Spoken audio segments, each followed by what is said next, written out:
Hello everyone, চলে এসেছি নতুন একটা ভিডিও নিয়ে। আজ আমরা কোথায় যাচ্ছি দেখতে থাকো।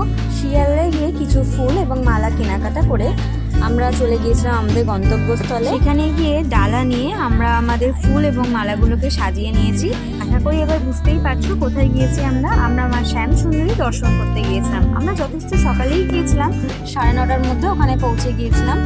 অনেক ফাঁকাই ছিল, খুব একটা ভিড় ছিল না, আর বেশিক্ষণ সময় লাগেনি মন্দিরে পুজো দিতে। মন্দিরে গিয়ে কিছুক্ষণ লাইনে দাঁড়িয়ে আমরা তারপর অঞ্জলি দিয়েছি। একটু ছোট্ট বালিকার উপর পূজিত হন, তাই মায়ের জন্য তোমরা চাইলে চকলেট নিয়ে যেতে পারো বা পুজো নিয়ে যেতে পারো।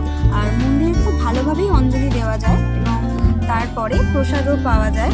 তো খুব ভালো লাগবে তোমরা যদি মন্দিরে যাও। আর মায়ের এত সুন্দর মিষ্টি মুখখানা দেখো, যতই দেখবে মন তো ভরবে না। শনি মঙ্গলবার মায়ের মন্দিরে বিশাল ভিড় হয় এবং তাছাড়া অন্য দিন গেলে আশা করি একটু ফাঁকা থাকে।